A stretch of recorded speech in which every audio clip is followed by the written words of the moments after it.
কেমন করে আশা করবেন? কারণ কি আমি আপনাকে বলি যে আমার জানতে চাওয়া, ধরেন বিএনপি সরকারের ৬ মাস পার হয়েছে এবং এটি তো আসলে আমাদের কাঙ্ক্ষিত যেই বাংলাদেশ, সেটির প্রথম গণতান্ত্রিক সরকার। তাহলে এই সরকারের একজন ডায়নামিক প্রধানমন্ত্রী ছাড়া তার কার্যক্রম, তার কথাবার্তা, তার চলাফেরা, তার যে তিনি যে উদাহরণগুলো তৈরি করছেন সেগুলো বাদে বিএনপি সরকারের মন্ত্রী, বিএনপির রাজনৈতিক দলের নেতা, বিএনপির ছাত্র সংগঠন, এবং শুধু বিএনপি বলছি না, মানে এদিকে বিরোধী জোট যারা আছে তারাও, এদিকে তারা বলছেন যে আপনারা মানে ফ্যাসিস্ট হয়ে উঠছেন, বিএনপির পক্ষ থেকে বলা হচ্ছে যে আপনারা আওয়ামী লীগের মতো ভাষায় কথা বলছেন। মানে আপনি আর কোথায় কোথায় পরিবর্তন দেখেন? পরিবর্তন আসলে আমি আপনাকে আগে যেটা বলছি, আগের দুই আলোচনায় আমার এটা মানে আমি একাডেমিক আলোচনা করলে আলোচনাগুলো ছিল। দেখ, আমি মোটা থেকে কিছু কথা একটু অ্যাড্রেস করি। ধরেন আমরা ডেফিনেটলি আমরা চাই যে হচ্ছে ধরেন প্রত্যেকটি জায়গায় চেক অ্যান্ড ব্যালেন্স থাকুক, কিন্তু ব্যাপারটা হচ্ছে ধরেন বাংলাদেশের মতো রাষ্ট্রের বাস্তবতাটা আপনাকে বুঝতে হবে। এখানে ধরেন সরকারকে শক্তিশালী হতে হবে।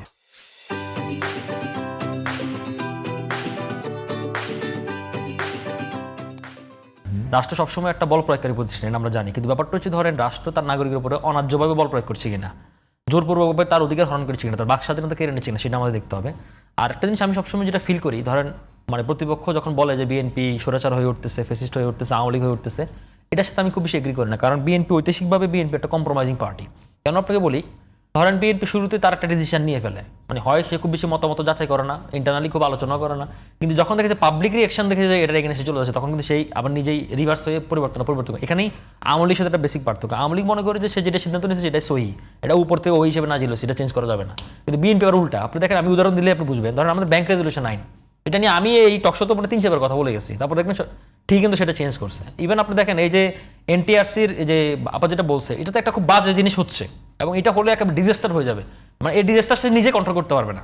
তো সেক্ষেত্রে আপনি দেখেন মন্ত্রী কিন্তু বলতেছে যে আমরা উদাহরণ দিচ্ছি, আমরা 2005 সালের সময় আইনটা আমরা পাশ করেছি, আবার এখন এটা ভিতরে আলোচনা হচ্ছে, কিন্তু আমরা এটা আলোচনা দিন এখন পর্যন্ত, এটা এখন কার্যকর যাচ্ছে না। তো আমার ধারণা বিএনপি এই ধরনের মানে এন্টি পাবলিক সেন্টিমেন্টের কোনো কিছু তার করবে, এই লাক্সারি সে করতে পারবে না, এক নম্বর কথা। সেকেন্ড কথা হচ্ছে ধরেন মানে ব্যাপারটা হচ্ছে ধরেন মানে পিপলের যে পারসেপশনটা, সেই পারসেপশনটা যদি তার এগেনস্টে ক্রিয়েট হয়ে যায়, এটা তার জন্য হুমকি। তো সুতরাং এটা আসলে আরেকটা জিনিস আপনি যেটা বলি, আমি সবসময় এটা বিশ্বাস করি, ধরেন আমাদের ডেমোক্রেসিটা তো আসলে স্ক্যান্ডিনেভিয়ান ডেমোক্রেসি না, ইউরোপিয়ান ডেমোক্রেসি না। তো আমাদের একটা বেসিক স্ট্যান্ডার্ড সাউথ এশিয়ান যে ডেমোক্রেসি, সেই ডেমোক্রেসির মধ্যে থেকে আমরা দিন দিন উন্নতি হচ্ছে কিনা, এটা আমাদের একটা বড় মানে দেখভাল করার বিষয়। একটা জিনিস আপনি রাইটলি আইডেন্টিফাই করছেন যে মাননীয় প্রধানমন্ত্রী ছাড়া বাকিদের কি অবস্থা হচ্ছে। দেখুন 6 মাস হয়ে যাচ্ছে, 17 তারিখে কিন্তু মন্ত্রিসভা 6 মাস হবে, এবং আজকেই তথ্য উপদেষ্টা বলছেন 6 মাসের 180 দিনের সবকিছু অর্জন মাননীয় প্রধানমন্ত্রী নিজে তুলে ধরবেন। এবং আমরা কিন্তু আগে থেকে একটা ইঙ্গিত দেখতে পাচ্ছিলাম, যে সেটা হচ্ছে ধরেন সরকার কিন্তু বলছিল যে সবার কাজের মূল্যায়ন করা হবে, মূল্যায়নের ভিত্তিতে সবাইকে কাউকে প্রমোশন দেওয়া হবে, কাউকে কাজ থেকে দায়িত্ব থেকে ছাঁটাই করা হবে। তো এটাও যদি করা হয়, আমাদের মানে সাধারণত পার্লামেন্টেরিয়ান কোনো গভর্নমেন্টে এটা কিন্তু খুব বেশি নজির নাই। কেউ একেবারে খুব বেশি স্ক্যান্ডাল বা খুব বেশি আকামকুকমে জড়িত না হলে তাই কিন্তু সরে না। কিন্তু সাধারণত এই প্র্যাকটিস যদি অন্তত থাকে, তাহলে অন্তত দলের ভিতরে একটা জবাবদিহি তৈরি হবে, তার কর্মী সমর্থকের কাছে জবাবদিহি তৈরি হবে, এবং তার কর্মী সমর্থকরা আশ্বস্ত হবে যে আমাকে নিচ্ছে না, আমাকে এমপি করে নাই, মন্ত্রী করে না, আমার তো একটাকে মূল্যায়ন করে নাই, না যাদেরকে করছে তাদেরকে পারফরমেন্স অনুযায়ী তাদেরকে সরাই দিল, তাহলে আমার একটা চান্স তৈরি হতে পারে।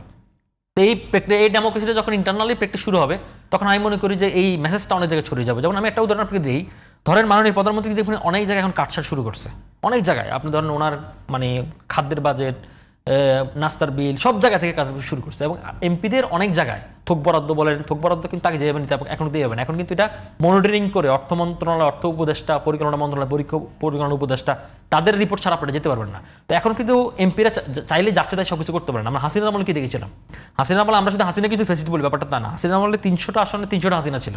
তো সুতরাং আমরা কিন্তু সেটাকে বেরিয়ে আসছি। সুতরাং এই পরিবর্তনগুলো দিন দিন ডে বাই ডে হবে, এটা মানে আমি এটা আশাবাদী এ ব্যাপারে।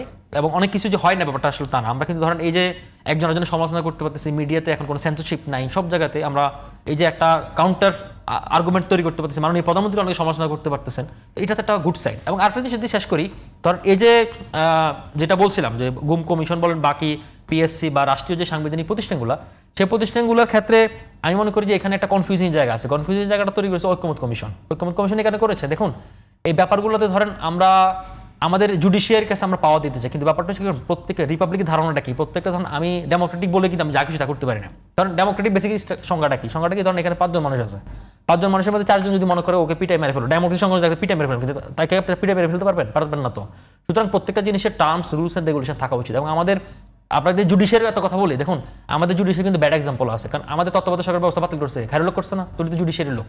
সুতরাং জুডিশিয়ারিকেও একটা কাঠামোর মধ্যে রাখতে হবে, প্রত্যেকটা প্রতিষ্ঠানকে কাঠামোর মধ্যে রাখতে হবে, কারণ এরা আবার নালে যে কোনো সরকার আপনি দেশ চালাতে পারবেন না। কারণ আমাদের এখানে টোটাল যে ভূরাজনীতি সমীকরণ, জিও পলিটিক্যাল যে সমীকরণ, স্ট্র্যাটেজিক যে ইকুয়েশন, সেই ইকুয়েশনটা কিন্তু আমাদের মাথায় রাখতে হবে। সুতরাং আমরা চাইলেই কিন্তু রোমান্টিসিজমের জায়গায় বেশি যেতে পারি না, ফ্যান্টাসির জায়গায় বেশি যেতে পারি না, সুতরাং এটাকেও কিন্তু আলোকপাত করা উচিত।